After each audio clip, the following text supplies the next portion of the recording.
Shalom, selamat pagi Bapak Ibu Saudara yang terkasih di dalam nama Tuhan Yesus Kristus. Mimbar Gemar GSJ Peniel Surabaya dan GSJ Anugerah Cabang Kemendung pada hari ini Rabu 27 Oktober 2021. Kita akan sama-sama belajar dari kebenaran firman Tuhan sesuai dengan jadwal pembacaan Gemar kita pada pagi hari ini yang terambil dari Lukas pasal 6 ayat yang ke-27 sampai ke-36. Judul perikopnya adalah Kasihilah Musuhmu. Kita akan membaca bersama-sama dari Lukas pasal 6 ayat yang ke-27 sampai 30 terlebih dahulu. Demikian firman Tuhan. Tetapi kepada kamu yang mendengarkan aku berkata, kasihilah musuhmu. Berbuatlah baik kepada orang yang membenci kamu. Mintalah berkat bagi orang yang mengutuk kamu. Berdoalah bagi orang yang mencaci kamu. Barang siapa menampar pipimu yang satu, berikanlah juga kepadanya pipimu yang lain. Dan barang siapa mengambil jubahmu, biarkan juga ia mengambil bajumu. Berilah kepada setiap orang yang meminta kepadamu, dan jangan meminta kembali kepada orang yang mengambil kepunyaanmu. Bapak Ibu Saudara yang terkasih di dalam nama Tuhan Yesus meminta kita untuk kasihilah musuhmu. Ini satu ajaran yang saya pikir tidak masuk akal. Bagaimana mungkin kita harus mengasihi musuh kita? Orang-orang yang sudah jelas-jelas menyakiti hati kita. Bahkan orang-orang yang jelas-jelas memanfaatkan kebaikan kita. Di depan kita tampak baik, tetapi di belakang kita mereka menusuk kita, mereka menikam kita. Bagaimana hal ini mungkin? Tuhan meminta kita untuk mengasihi musuh kita. Satu hal yang mustahil.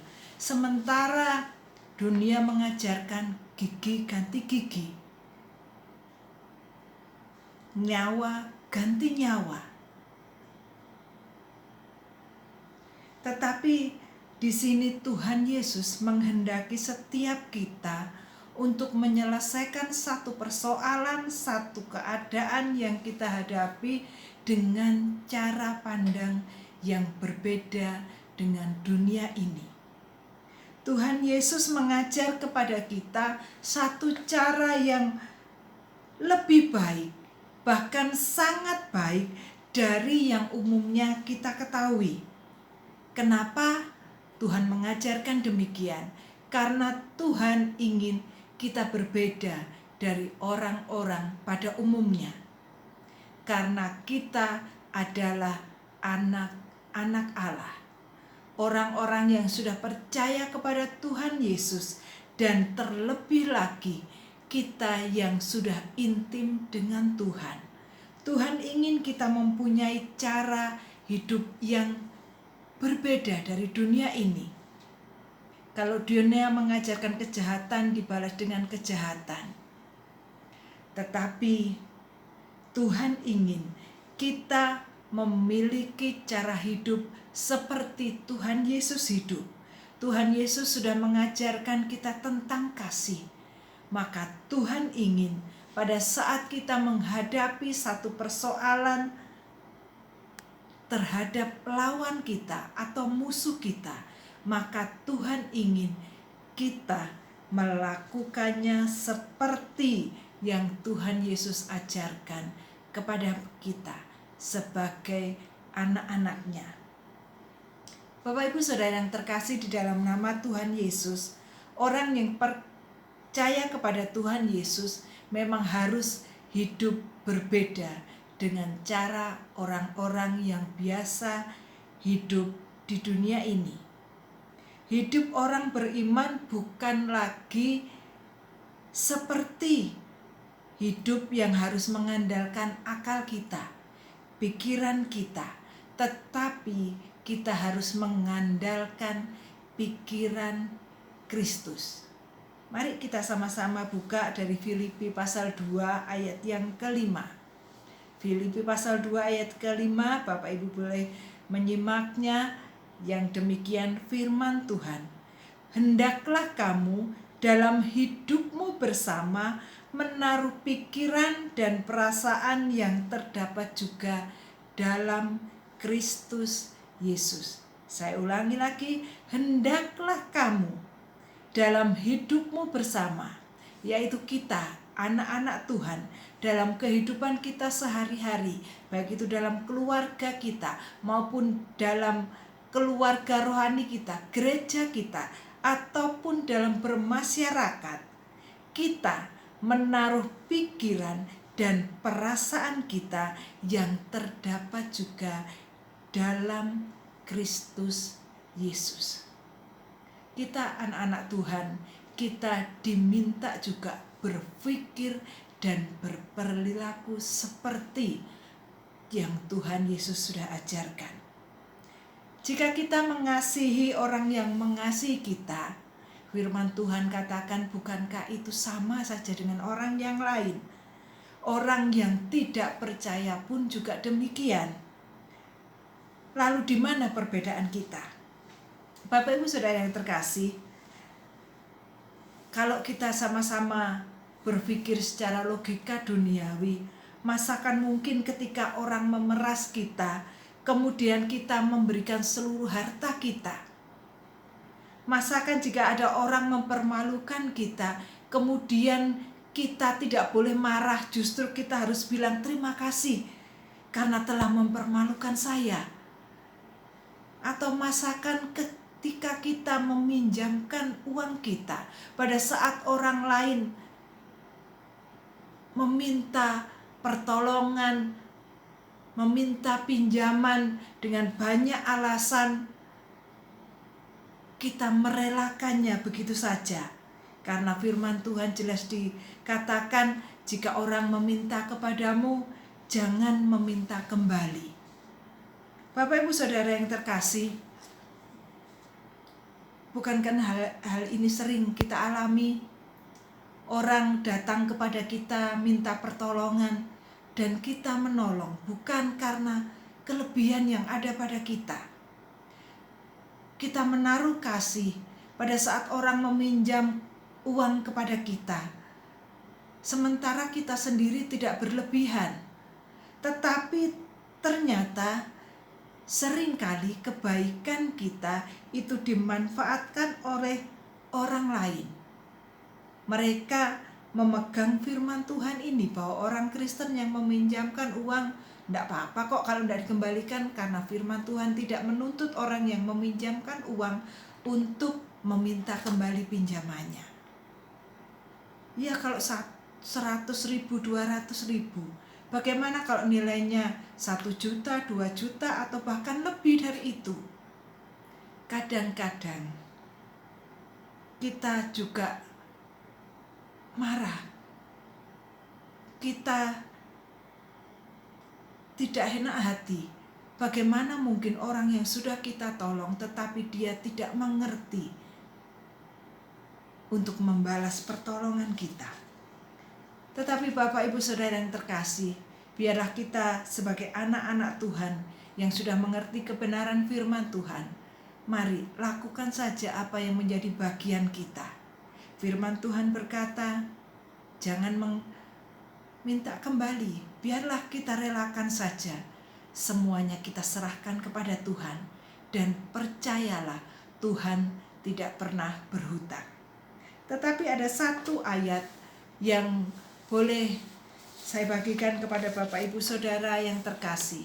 Kalau kita sudah melakukan bagian kita, orang yang mungkin sudah mengabaikan kebaikan kita, itu urusannya dia dengan Tuhan. Karena dalam Mazmur 37 ayat yang ke-21 bagian A berkata, orang fasik meminjam dan tidak membayar kembali. Bapak Ibu Saudara, kalau ada orang-orang yang meminjam dan memang punya niatan untuk tidak mengembalikan, biarlah itu urusannya dengan Tuhan. dan Tuhan mengatakan bahwa orang itu adalah orang fasik.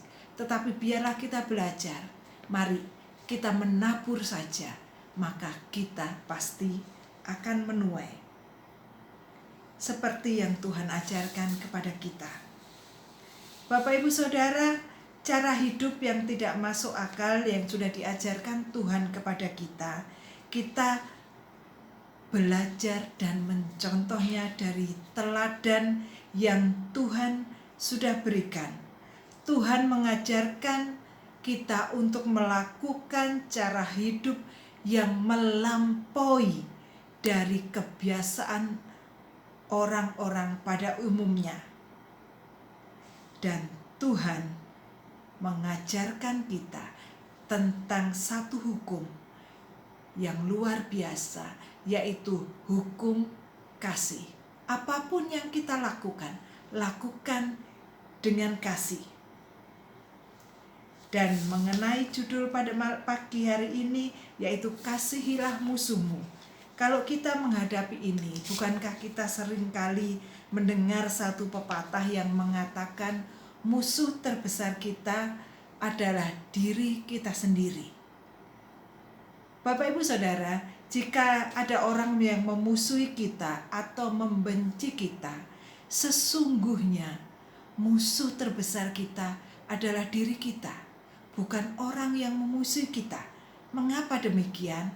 Karena pada saat itu terjadi, Tuhan ingin melihat bagaimana kita menaklukkan diri kita sendiri.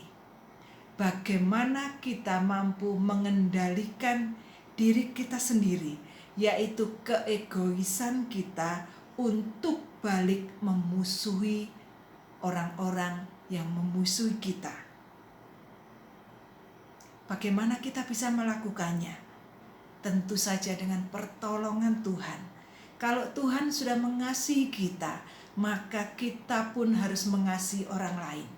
Dalam bacaan kita ayat yang ke-31 berkata, sebagaimana kamu kehendaki supaya orang perbuat kepadamu, perbuat jugalah demikian kepada mereka. Saya ulangi, sebagaimana kamu kehendaki supaya orang perbuat kepadamu, perbuatlah juga demikian kepada mereka. Kalau kita menghendaki musuh kita menjadi teman, mari kita boleh menjadi teman bagi mereka. Kita tidak perlu membalas kejahatan dengan kejahatan. Tetapi kalau kita menginginkan bahwa dia tetap menjadi musuh kita, maka selama-lamanya dia akan tetap menjadi musuh kita. Jadi kita mari lakukan seperti kita ingin diperlakukan orang lain. Kita pun pernah bersalah dan kita ingin orang lain mengampuni kita. Maka kita pun harus mengampuni orang lain. Yang hendak Tuhan ajarkan kepada kita tentang sikap hati kita adalah melakukan kasih kepada semua orang. Sebagaimana Tuhan telah mengasihi kita, seberapapun besar dosa dan kesalahan kita, mari kita juga melakukan kasih seperti yang Tuhan ajarkan kepada kita. Kasih yang kita terima dari Tuhan Yesus, biarlah kasih itu juga berdampak kepada orang lain. Ayat penutup pada renungan pagi hari ini yaitu 1 Petrus pasal 4 ayat yang ke-8. Demikian firman Tuhan dari 1 Petrus pasal 4 ayat yang ke-8. Tetapi yang terutama, kasihilah sungguh-sungguh seorang akan yang lain, sebab kasih menutupi banyak sekali dosa. Saya ulangi lagi, tetapi yang terutama, kasihilah sungguh-sungguh seorang akan yang lain, sebab kasih menutupi banyak sekali dosa. Sebagaimana Tuhan telah mengasihi kita dan menebus segala dosa kita yang begitu banyak, maka biarlah kita juga mengasihi orang lain, walaupun mereka sudah menyakiti hati kita. Tuhan Yesus memberkati. Mari kita berdoa. Tuhan, kami mengucap syukur untuk renungan pagi hari ini. Biarlah kami mau belajar mengasihi orang lain meskipun itu adalah musuh kami. Sebagaimana Tuhan telah mengasihi kami, maka kami pun mau belajar untuk mengasihi orang lain yang sudah menyakiti hati kami. Terima kasih Tuhan, terima kasih.